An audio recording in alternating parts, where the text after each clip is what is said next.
Hello, good afternoon. I'm Francesco Guerrera. I've got very little voice, so it's a terrible thing for a moderator. So help me through it, okay? So I'll do a lot of listening. Today we are going to look at what's going to happen to London after Brexit, and indeed the British economy with a distinguished panel. You know who they are, and I'm going to save my voice in repeating their names.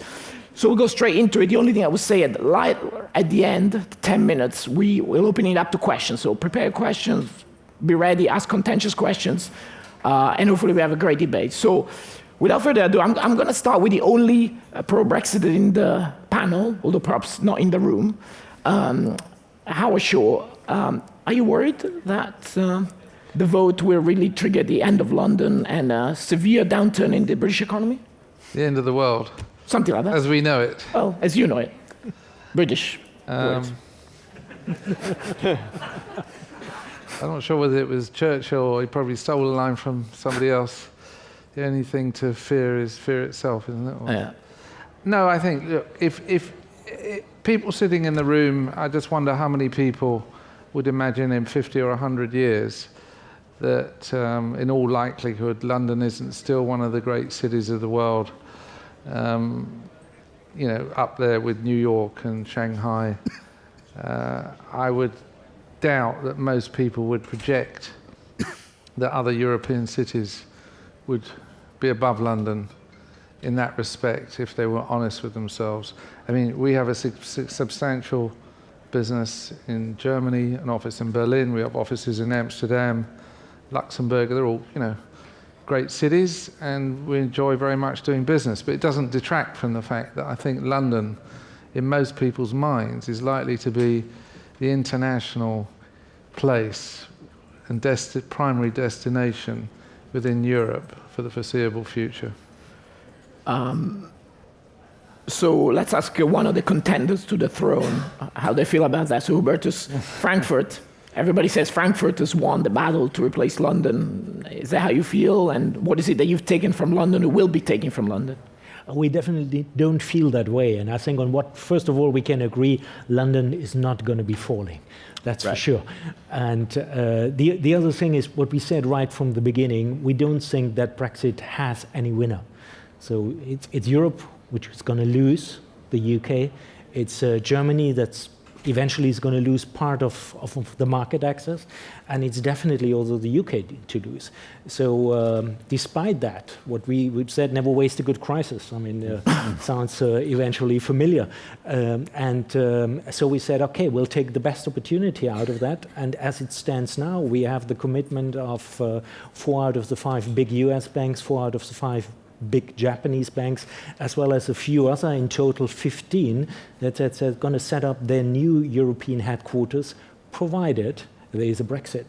As we sit here today, we had negotiations last night, which were on the brink of a breakthrough, which would have eventually led to an unconditional transition period, which, however, didn't materialize. So if we're really honest, we don't know very much of what the outcome is going to be of the whole process. But one thing we know very sure, that the insecurity is that not knowing what's going on will put a lot of pressure on banks on moving their businesses already in the first quarter of next year. How many people do you think will move in the first quarter of next year to Frankfurt? How many more bankers will we see in the streets of Frankfurt next year? Well, we've been out with an estimation that said we'll expect about 10,000 jobs. There are circling around estimations that London is going to lose 75. I think they're vastly exaggerated. I don't think they're very good. We said 10,000 would be under the condition that the euro clearing will have to move. That's also something which is not clear yet what the outcome is going to be. There is one thing which is clear, that there needs to be an extended supervision over it. There needs to be also an intervention and a resolution mechanism. That will be a key part of the negotiation process. We believe with clearing, quite a substantial number of jobs will eventually have to move. And Frankfurt would be in a pole position, with Eurex being the second biggest clearer as it stands, and being also the one who has a banking license, with direct access and refinancing opportunities with the ECB, which the LCH ClearNet will not have, as it has to go through the Bank of England, which in return has a swap line, which is not a standby swap line, it's only a swap line which has to be decided as and when. So a much more volatile, a much more more unstable arrangement. So we believe that from a risk management point of view, as well as from a supervisor and financial stability point of view, that business will have either to move or come under an entirely different supervision. Okay. I'm sure you believe that. I mean, I'm sure you believe that. We'll maybe discuss that in more detail later on. Just mean, if it's 10,000 or 75,000, I mean, there'll be a job losses out of the financial service sector in London, depending on the shape of the deal. I mean, what can London and the government do to mitigate that or even stop that? Yeah, I mean, I'm not in the camp that I think we're just in this very safe ecosystem and London can just cruise on regardless. But I also don't believe that we're heading towards the end of the world. I mean, it is important to not be complacent, as a colleague put it. Rome. Don't forget, Rome did fall. And I have spoken to some businessmen who sort of say, well, clearly, London's had its moment in the sun and these things go in cycles. But what we believe at London First and what our members, all of London's largest employers, are really behind is taking more of an active route, to having business people play their full leadership role in leaning in to try and make the best outcome. Partly, obviously, some of it depends around the negotiations, but to be honest, that's somewhat out of business's hands. But there are a number of things that are within the control of business and government around people, around housing, around infrastructure, some of the things that London should be doing anyway, and the way that London interfaces with the rest of the UK. And this could be the moment, as you put it, of never waste a good crisis. This is the moment for business to really lead in and make the future a success. Do you think the business didn't do enough in the campaign, during the referendum campaign?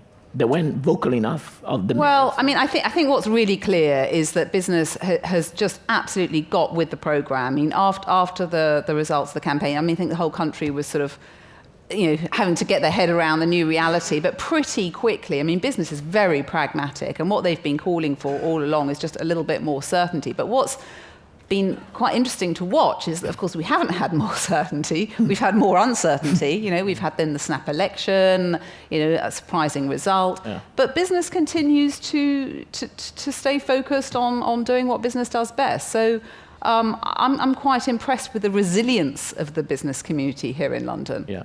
Okay, we'll talk about that resilience in a second, but before we do, I wanted to turn to Kevin and help us understand what makes London special. What is it that has driven the success of London, and what may be a risk now with the Brexit looming?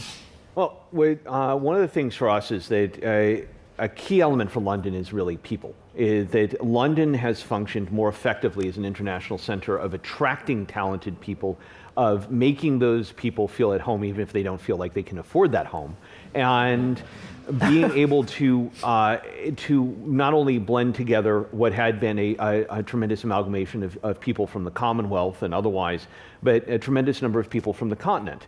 Now, one of the things we did is, as you look at your lovely reading material on your seats, is that we released our inaugural Best Performing Cities Europe Index. And if you can bring up one slide for a second.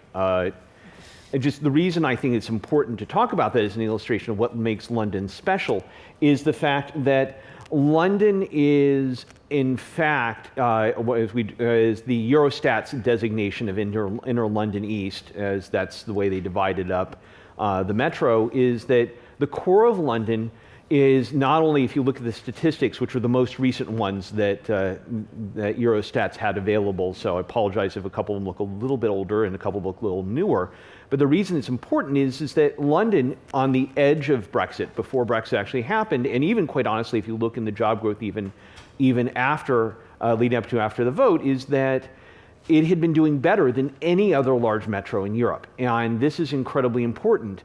And in particularly, if you look at it in terms of high-tech services, and why that matters and why it matters in looking into the future, is the fact that London, when you compare it to sort of the other metros that have been putting themselves forward as competitors, that you're looking at a situation where from a high-tech standpoint, whether it's general high technology, but if it's fintech, if it's the greatest advances in terms of financial services and otherwise, is so much better positioned in terms of not only what the jobs and the economic situation, but it's really in a situation where, except for, if you consider Dublin, which has attracted a lot of talent because of the fact that it's been a hub for a lot of places that want to be more European oriented in a lower tax environment, or Paris because of the fact that Paris has many of the same attributes as London in terms of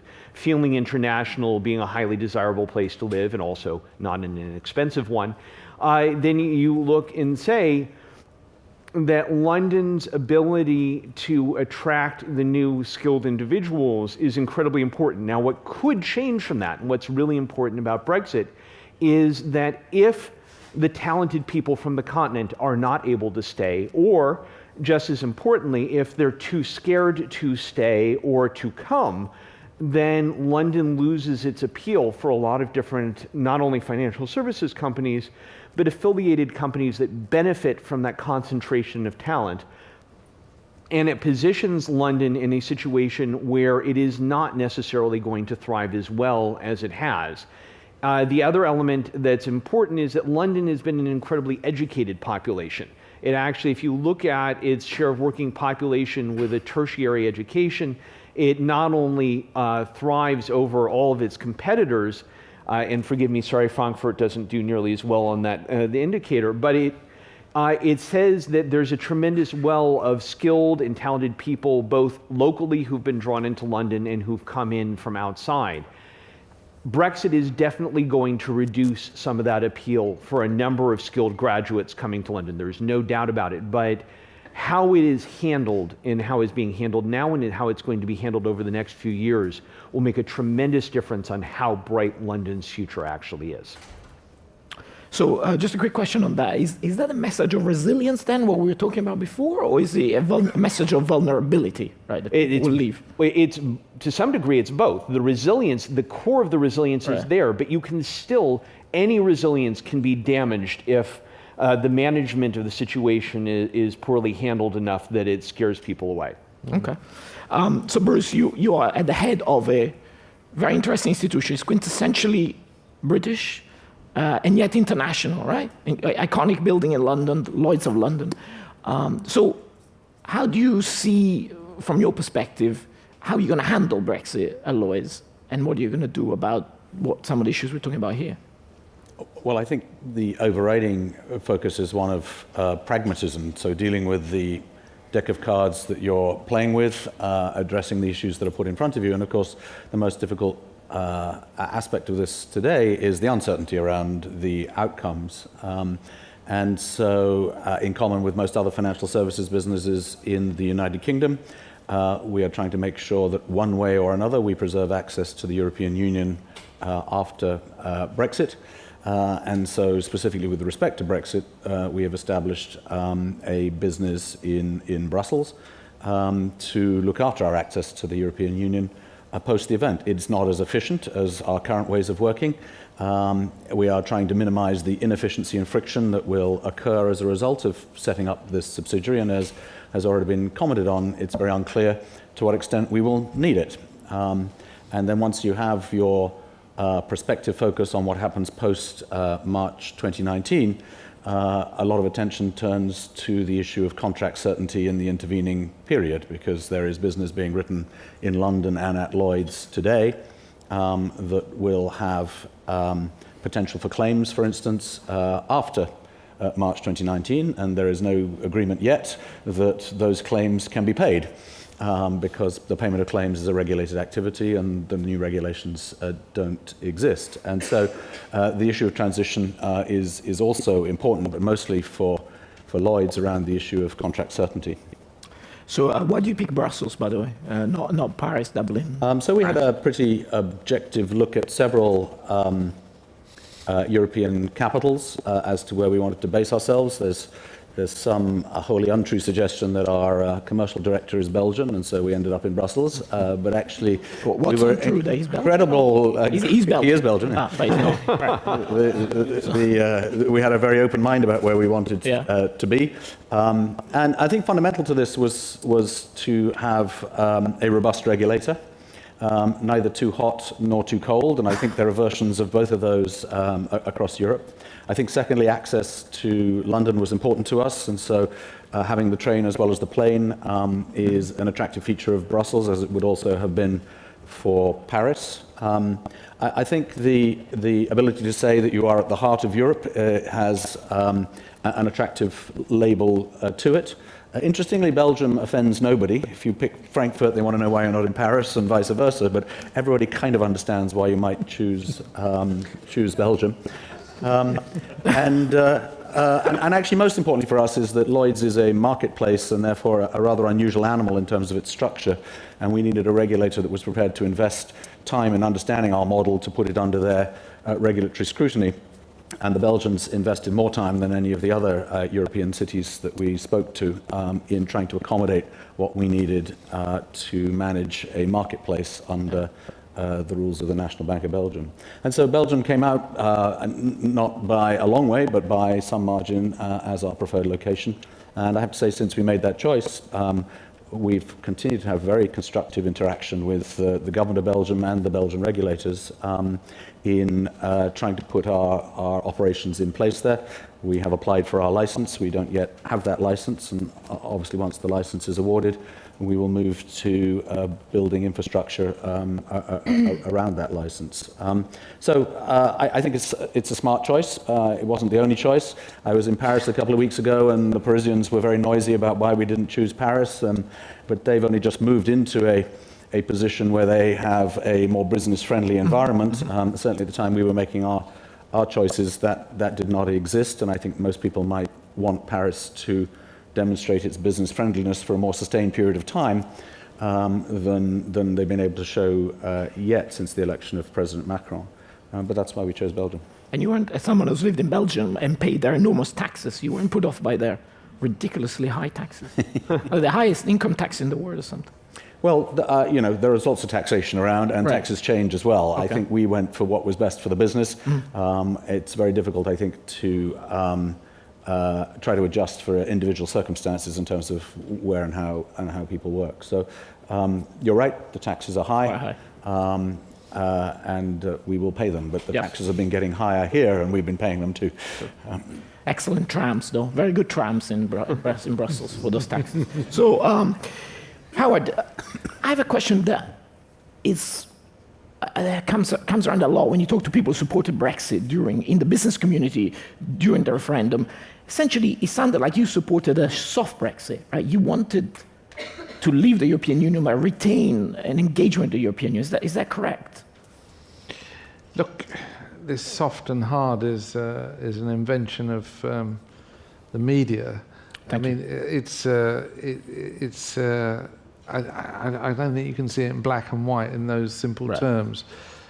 When you separate from your largest trading partner and your neighbours, clearly the terms of that separation are complex, and the type of separation that would be optimal, different people will have different opinions on. My view, which I said quite some time ago, both at the Milk and publicly elsewhere, is that we'd be better off continuing to pay some money into the EU and in return get full access to the markets. I think I went on record and mentioned a number of 50 billion over 10 years, and it transpires to be the kind of number being talked about now. I mean, when you think about it, it's 5 billion a year. If you analyse it that way. We're currently paying a net 10. The 10 will grow. And if you pay 50 billion, for instance, over 10 years, it's for a defined period. So you're clearly financially better off from a fiscal point of view, because some people say, well, what's the point in leaving if you're still paying? So the answer is 5 billion a year gain, plus the uptick that you would have otherwise had to pay, which was pretty clear. So why would you pay that money? I mean, you can argue till you're blue in the face whether you have a contractual commitment to do it or not. but it's pretty difficult to force a nation state like the UK to pay if they don't agree to pay. So the question is, what is it that you're going to get in return for paying? And who wants you to pay? I mean, the people who want you to pay are both the people who would otherwise have to pick up the check if you didn't pay. Yes. So the big contributing nations are Germany, number one, and then countries like France and Holland, Yes. etc. And B, the recipient nations are the biggest benefactors because they may fear that if we don't pay, the people who are paying may want to cut the payments. So it's difficult to conceive that the EU collectively don't have an interest in receiving this money. And not least the bureaucrats who work in the EU, who are clearly more focused on their future pension liabilities than almost any other aspect of the negotiations. So if we agree that, you know, you pay this money in return for something, what is it that you're going to pay for in return? And I would argue it's not free trade of goods, because free trade of goods is obvious. We have a 70 billion a year deficit with the EU in trade, of which 50 billion is with Germany. So why wouldn't they want to continue free trade? I mean, it's like nonsense. So the question is, what are you going to get in return? And the answer is access for services. Now, EU officials will say, well, that's breaking the rules, but they made the rules. You know, rules can change according to economic circumstances. There's no tablet from Moses that was delivered which says you can sell your goods if you don't have freedom of movement of people, but you can't sell services. Services, you know, are just as easily accessible if you allow them to be. We could easily say in the UK, for instance, your wine bottle from France is the wrong shape. Yeah. Your olives are the wrong colour from Greece, etc., etc. So you can always block access if you want to. So from my standpoint, it's just a negotiation, and what we should be getting in return for the 50 billion is continued access. So I've never seen, you're absolutely right, leaving the EU in terms of, you know, go to hell, we don't want to talk to you again. Right. It's, we don't want to be part of that particular political system. We'd like to take back more control of our own sovereignty, but we'd still like to have good relations with you. And in return for good relations, we want to help facilitate the process by doing things that make you happy. Now, one of the more intractable problems that's come along over the last few days, but should have been addressed, in my view, a lot earlier, is the issue over Ireland, because that's not an issue of money. No. That's an issue of politics and history and emotion, and I'm surprised that the British government didn't address it earlier. We shouldn't be playing brinkmanship over something as critical as that. Northern Ireland's part of the UK. Ireland, Southern Ireland, by definition, is our closest neighbour. And, you know, we enjoy excellent relations with Ireland, having had really a difficult past. So I'm surprised they hadn't addressed that earlier, frankly. But the economic issues, I think, I've always seen it in terms of trying to get a good economic outcome for the country, balancing our interests with Europe's interests. So to that point, Jasmine, so I presume you'll be in favor of what Howard talks about, like essentially free trade for services post-Brexit. Is it realistic? And if that's not realistic, what is it the business wants as a, if you like, suboptimal or second choice? Yeah, I mean, I think business's starting point was definitely, you know, can we keep as many of the benefits in terms of access to the European market and the trade agreements as possible, and we'll have to see how realistic or not that is. But I think the voice that has become ever louder, and to this point still with no result, which is unfortunate because it is within the UK government's gift to get a result, is the business voice that says, and I have these conversations, you know, time and time again with chief execs who say, you know what, Jasmine, we can handle whatever the trade deal is or isn't, whatever the market access is, you know, services, product, you know, but what we need is we need to be able to continue to access the flow of global talent and skills that has made London the global hub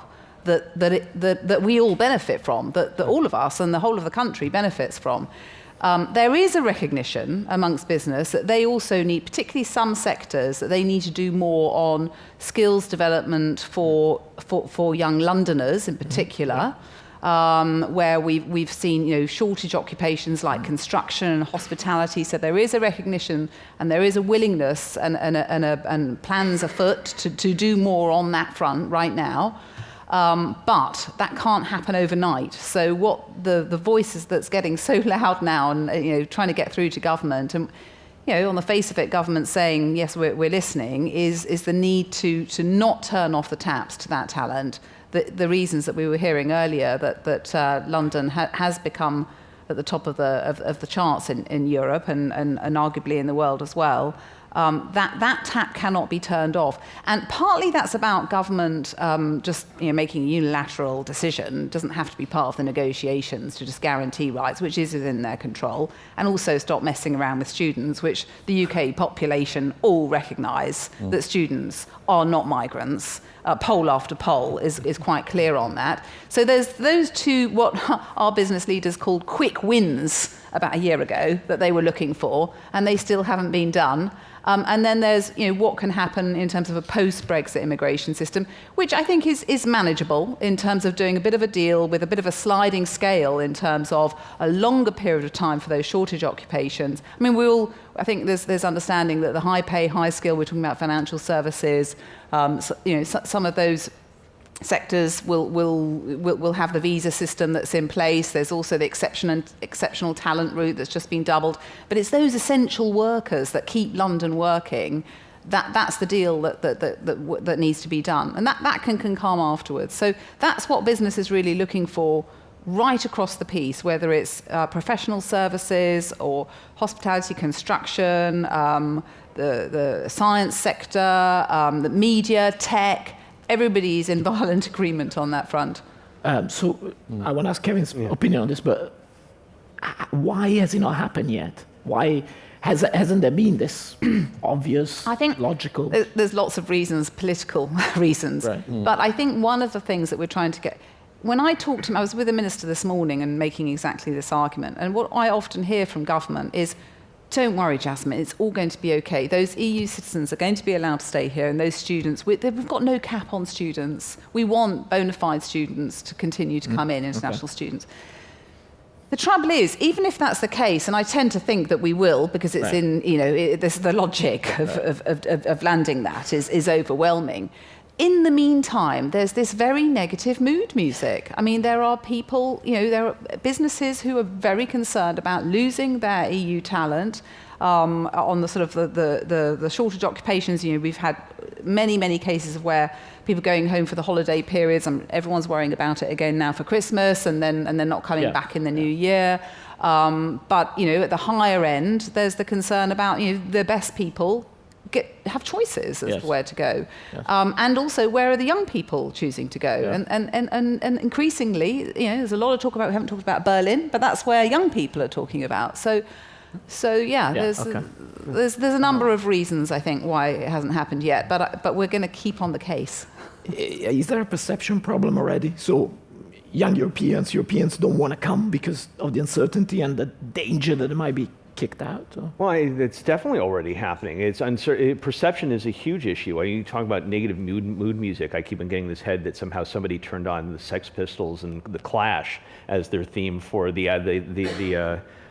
mood in London is in like late 70s, early 80s when things were not nearly as bright. But really, what it comes down to is that there are other cities that clearly have a tremendous amount of appeal. I mean, Berlin, as you mentioned, in Berlin comes up quite a bit, but there is a tremendous contrast between the cultural side and the opportunity side. And one of the things that's been really important and such a tremendous allure for London is it had both. That it was this cultural melding and the sense that you could get a job, that there was a pathway for advancement and entitlement. And that's hard to replace. So even with a more negative perception that's going on in terms of London, there's still a tremendous number of people, and if you even talk to the universities, what they'll say is that they still get a significant number of people who are coming, even if they feel like that window for them to be able to do something is limited. And I mean, I can say that, coming from a place in the US and actually even from California, which has been very tied into international students, that there are two sides of that equation you have to be aware of. The first is that if you get a large number of international students who come in and they don't feel a connection to where they are and they don't think there's an opportunity, they go home and become your competitors. So you want to have both parts of that. You want them to come in and study, but you also want to give them an opportunity to be entrepreneurs or technologists or financiers in that location. And the other thing is that if there is that negative perception, as in whether it's anti-immigrant, which to some degree Brexit outright gave that message, even without whatever the government does afterwards, is then there's this feeling of, do people feel welcome? And would they rather go somewhere which is saying, we'll give you a lower tuition, we'll make you feel at home, we'll even go ahead and teach you in English, because we want you as a student that badly, and a number of German institutions and other institutions and continents have done that. Yeah. Bruce, are you worried about the availability of London-based European talent going forward?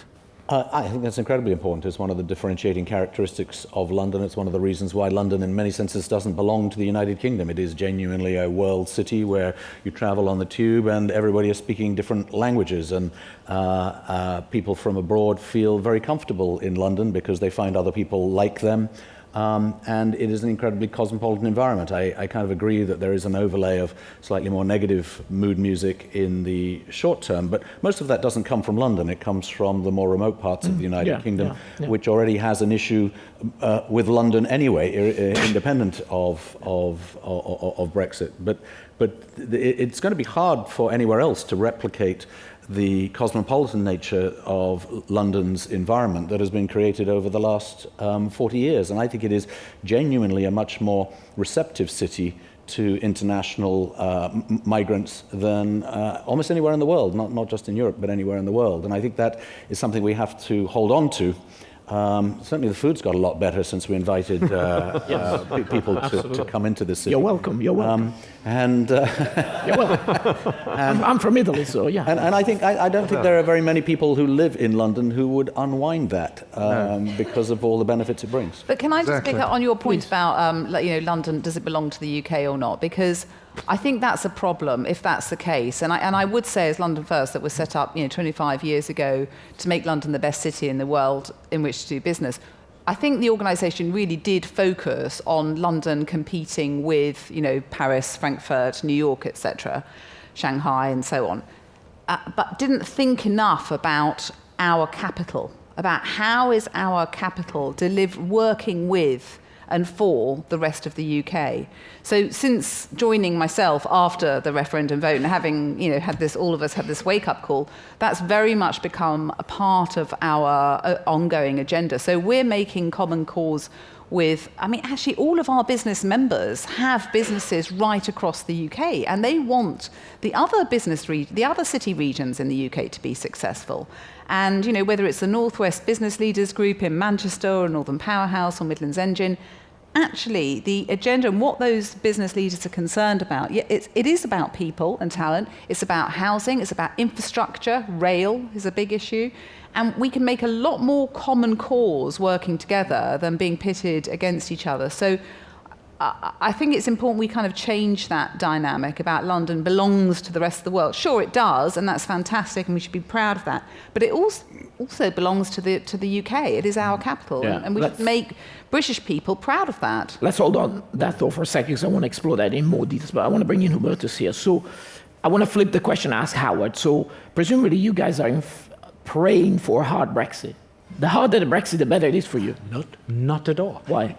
we would be very happy to take the UK back, to say that first of all. And let me comment on a few of the other things mentioned here. First of all, and let me confess that I do think London is one of the great cities in the world. I've worked in places like Tokyo, Hong Kong, Singapore. I've worked in Zurich, and of all places, I think this is one of the most vibrant, and the worst we could do, and when I say we, I'm talking of the EU 27, is to do damage to it. And that's what we've been saying right from the very beginning, as we not at all want that to happen. In the opposite. Actually, I was saying in the beginning is, let's have an amicable divorce and thereafter a romantic love affair. We're very liberal people. And it might sound unusual, but let me also comment on a few things, like what Howard was saying is that basically it's all a matter of negotiations. No, it's not. There are limits to what it's negotiating. First of all, you would say that the EU is a different kind of project, at least from a continental European perspective. First and second is, foremost, the interest of those which remain in the Union is that the Union remains intact, and for that, whatever the negotiation outcome may be, it ought to be worse for anybody who leaves the Union as compared to those who remain in the Union. So that's, I think, is a pretty obvious thing. However good you will negotiate, you would never ever be able to get over that point. And let me then, because it really hurt me to see these graphs on the picture, and I had a look at the study, and you don't even find Frankfurt in there. What you actually find on 75 is a place called Darmstadt. And Darmstadt is a place 25 kilometers south of Frankfurt, and it's an administrative district that covers several thousand square kilometers, which, by the way, you grow wines, and it's made in majority of it, which is agriculture. So please take those figures off your head. They're completely irrepresenting what Frankfurt is all about. But to get back to our discussion here, is I think it's of utmost importance that nobody in Europe wants London to fail, London to fall. We want both make that negotiation process success. We, at least from my association's point of view, do the least possible damage to the financial industry, but don't be delusive. Don't believe that there will be none. There will be. You're skeptical. You were quite skeptical, as Roberto still. Well, first of all, I found the Sex Pistols and the Clash pretty uplifting, by the way. In the late 70s, I think. Yeah. Particularly the Clash. But look, we've got a kind of conflicting message here. On the left-hand side, we're saying we want you to do well after you leave. And the left-hand side, on the right-hand side, we're saying, well, we want you to be worse off. I mean, there's clearly a clash between business interests in Europe and political interests. And I think our problem has been lack of leadership and sort of an unclear negotiating strategy from a weakened government. It's in businesses' interests, in Germany, who are the biggest export community in Europe, to continue to sell goods to the UK.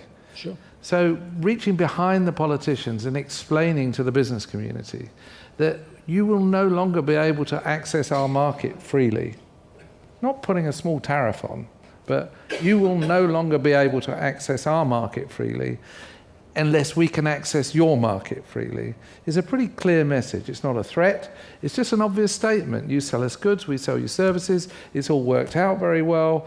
We're leaving a political union, we want amicable divorce, we'll continue to pay some money as a contribution towards some future obligations. We'd like a grown-up trading relationship. If people say, well, however logical that is, I want to punish you for fear that other people might leave this wonderful union, you kind of at that point leave the room. And then at that point they kind of have to think, well, is that really where I want to go? And the history of the European Union is that eventually, normally, there's a compromise. So, could that be guaranteed? No. Would I fully expect that? Yes. To pick up on the point about, the mood, which I think is really important. We've seen how the mood's changed in Paris in a matter of months because of Macron. Yeah. We saw a really amazing amount of optimism when Tony Blair was elected. Right. So we all know that the mood can change very quickly. And once again, this comes down to leadership. I don't understand why Theresa May didn't turn around and say, the rights of people who are already here will be guaranteed, you can stay. You know, it's not a negotiation, it's just, we want you to stay. The rules will change from a future date, but the people here can stay. With respect to students, we've got some great universities in this country. We want to attract the brightest and the best.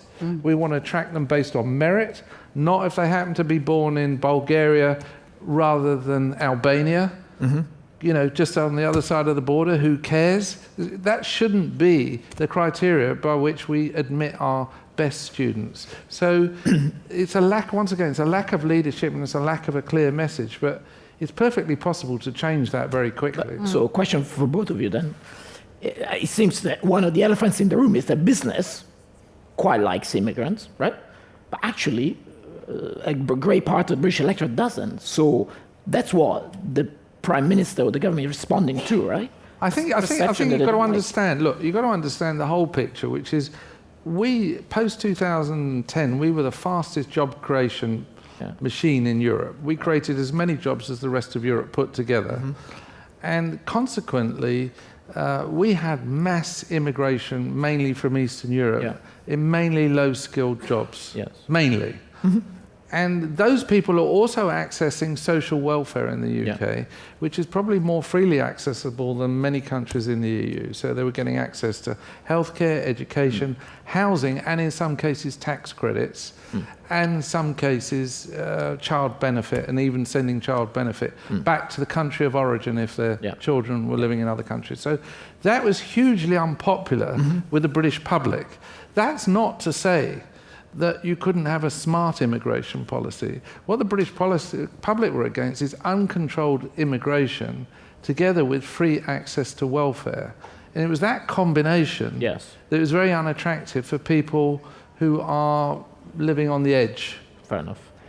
It's to say, one of the things they had when they did the polling after Brexit is that they found that the parts of the UK that had the most visceral negative reaction on the issue, that voted most strongly for Brexit and were viewed as anti-immigrant, it wasn't the absolute number of immigrants, it was the change in immigrants, the ones that had the highest percentage change, where they felt like the immigrants were coming in. So you have somewhere like Cornwall, which quite honestly had benefited tremendously from being in the EU in terms of the way the benefit scheme was set up.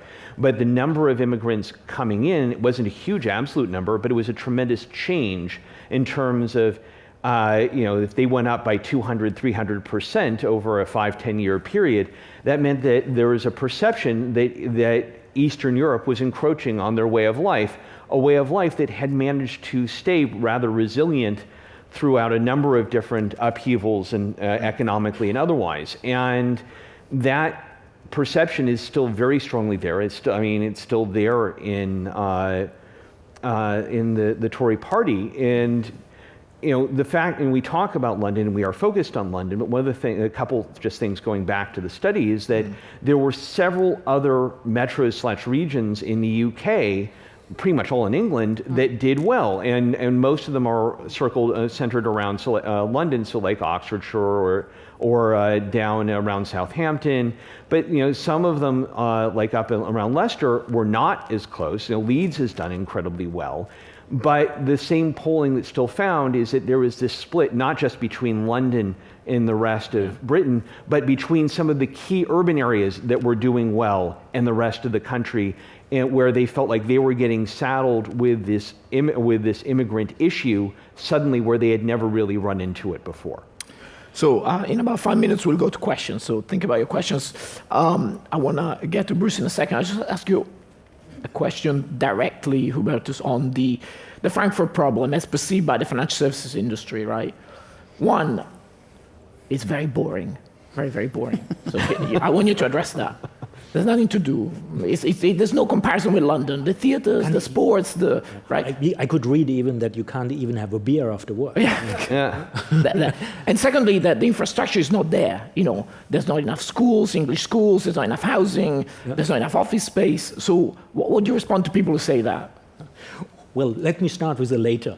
Okay. Indeed, some or one media reported actually there are no foreign schools. Yeah. That 30 in total. And as a matter of fact, they teach in Korean, in French, in Japanese, and one of the 5 best US schools outside of the US it happens to be in Frankfurt. Right. So there are ample of opportunities. What we've been advising the banks is make reservations, because these schools are already running full capacity.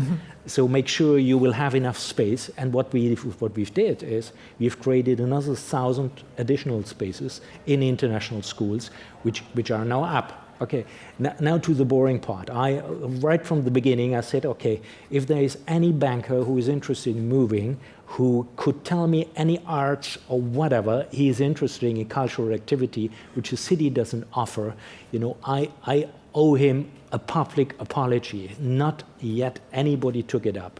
The only English-speaking theater in continental Europe is there.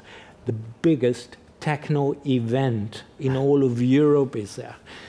We have the second largest cultural music festival just at the gates of the city. If you tell me this city is boring, I wonder where the hell I've been living before. And I said, I've been in a couple of cities. Yes, it's no comparison to London. I mean, not posing as a comparison to London. It's absolutely not. An Indian guy who was running a big consultancy in Frankfurt once told me, and I think this is a very true sentence. He said, I was blessed all my life. When I was a bachelor, I lived in New York, and it's probably the best place to be a bachelor. It's a real party, hard party.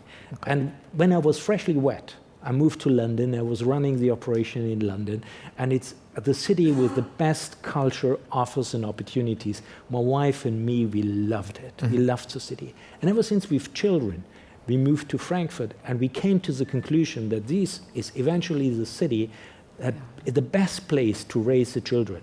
And to prove that point, Mercer rates Frankfurt number 7 as the most worthwhile city living. As the UNICEF as well as the Commonwealth Index once has ranked Frankfurt second, the other first, as a place to raise children in terms of opportunity. So, well, if raising children is a very, very boring task, you probably you have mine. And another thing is shopping opportunities, beer halls. I don't know what. I can show you my credit card,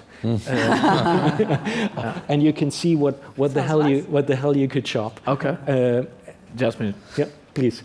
Well, I just wanted to pick up on the point about the different stages of life, because one thing that we have seen is that the number of 30-year-olds leaving London is now far outstripping the number of over 30-year-olds than over 30-year-olds coming into London. Right. So we are seeing an exodus exactly for those issues, because people can't afford to live in or even around London.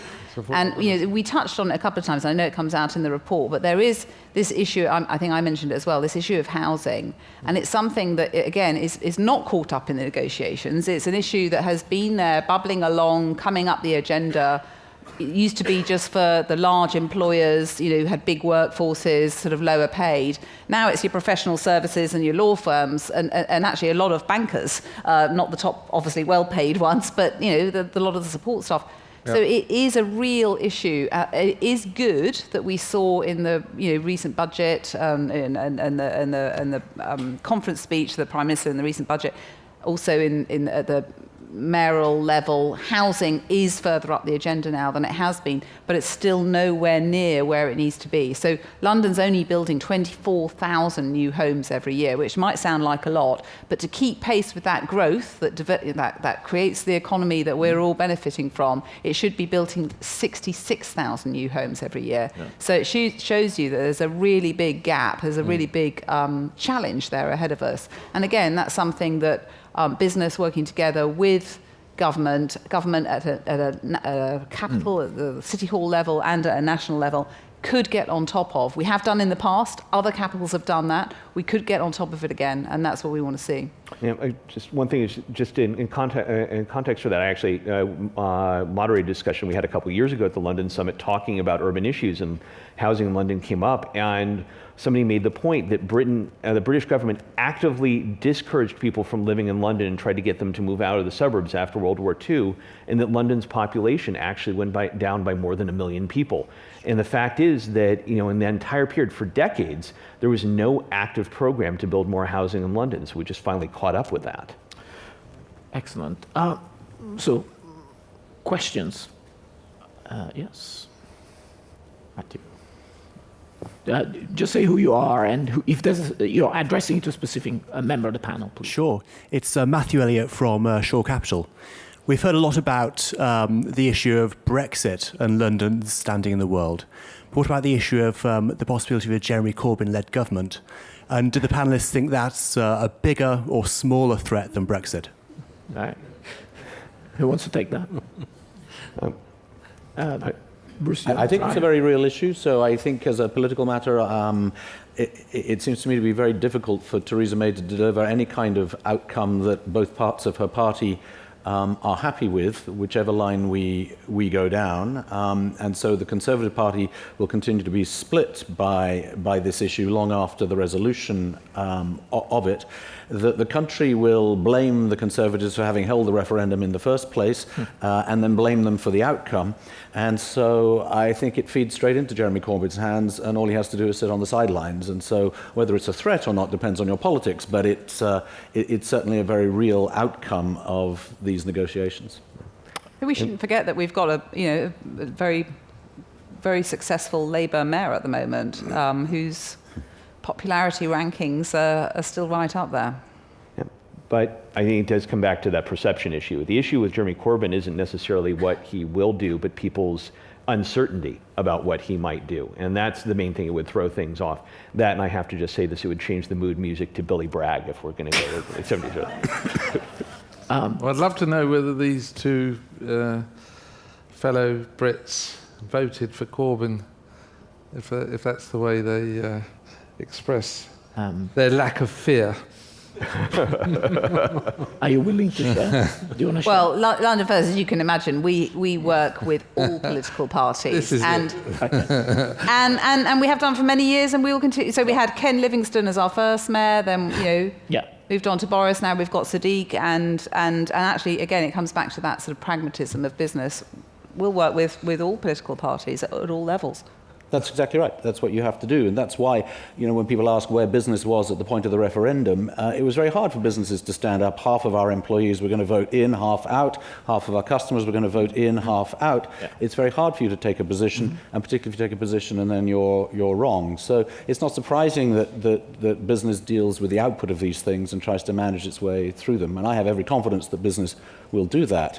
But if you try to drag business into politics, I think it's a very negative place that we all end up. And this is fundamentally all about politics, which is why all of the things we've been talking about won't get decided until the last minute. There is no evidence that the European Union ever agrees anything earlier than the very last dinner on the last day of the last possible opportunity to do something. Exactly. And so we absolutely have to plan for that outcome. And this idea about transitions and all the rest of it, we will have been forced by our regulators to be planning and implementing hard Brexit long before we have any comfort about transition arrangements. And in that respect, the regulation of our markets is a bigger threat to London than Jeremy Corbyn or Brexit is, in my view. More questions, thank you. More questions? There was someone, no? Yes, please, or there and then.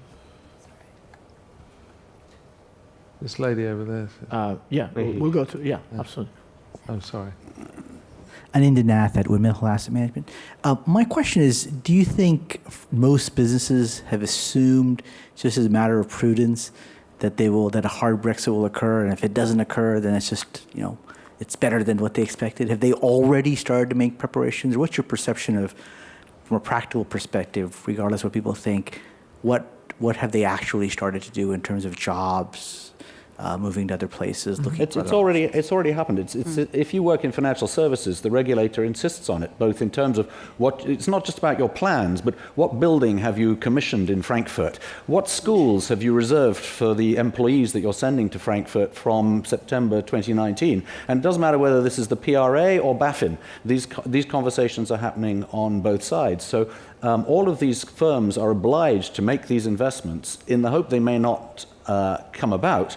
But it's absolutely about planning for a hard Brexit, because in the regulator's view, there's no other plan that you can focus on. And in the absence of politicians getting together anytime soon, which seems very unlikely to reduce the scope of what we're talking about, that will continue. And so the hard Brexit options of business, particularly financial services, is less true in other places, are being baked into people's business plans as we speak, irrespective of what the Brexit deal becomes.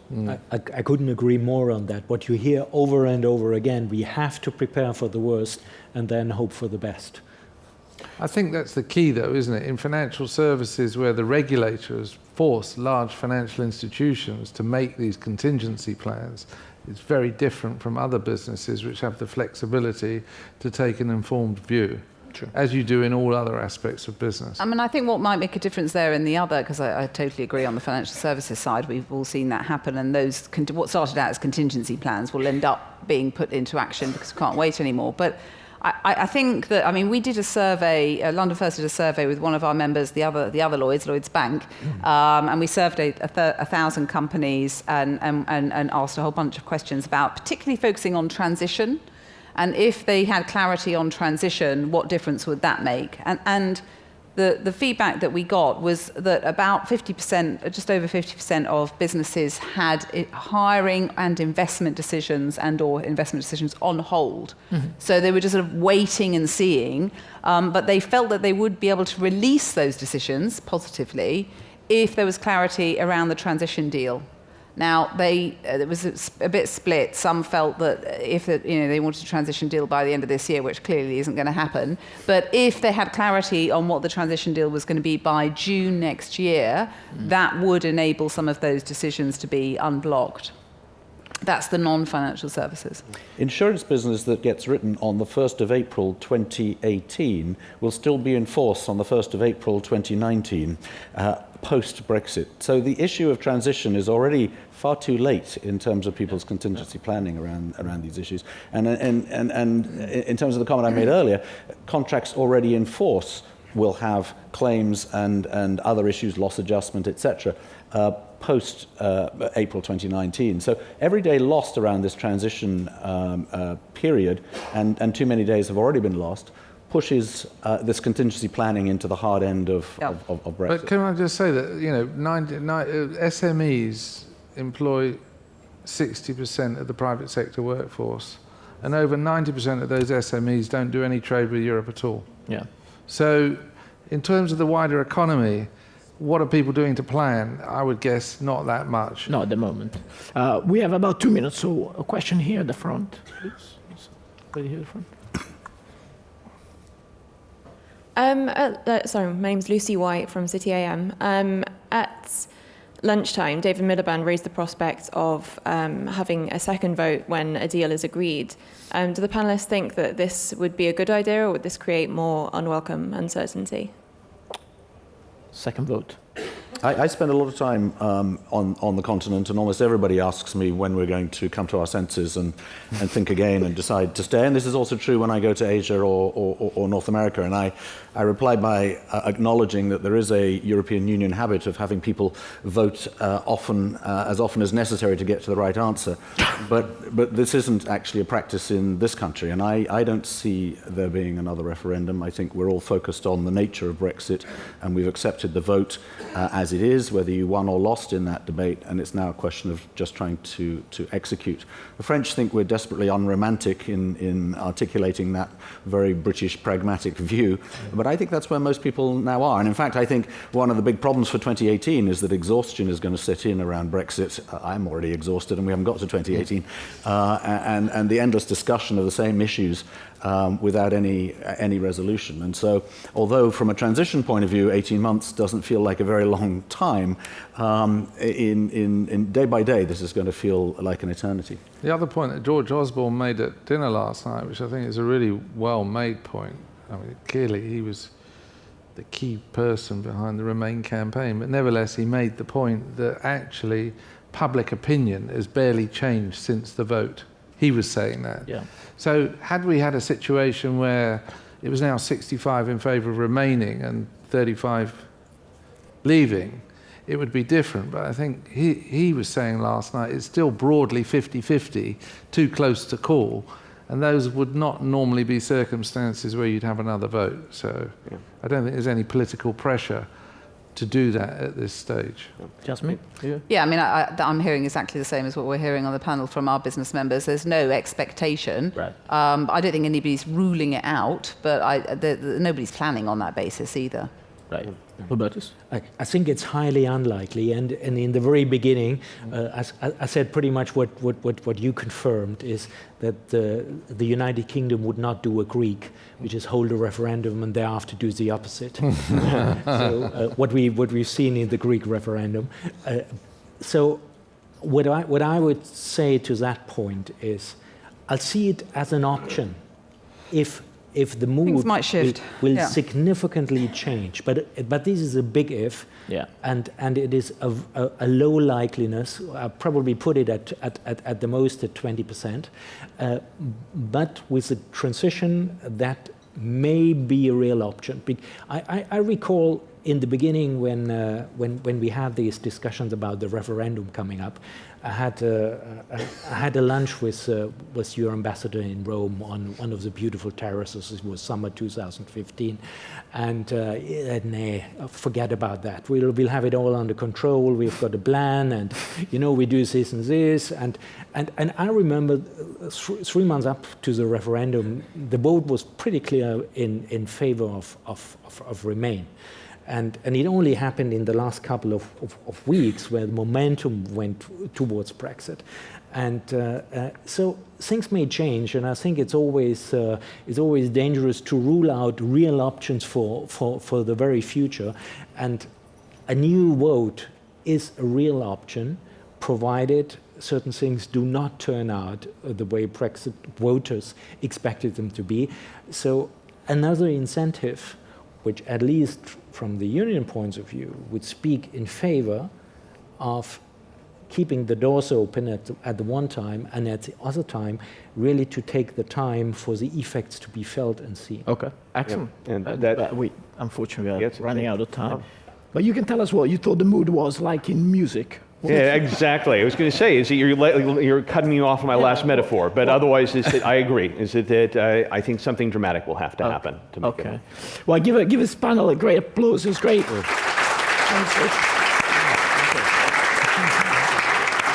Thanks very much. Sorry.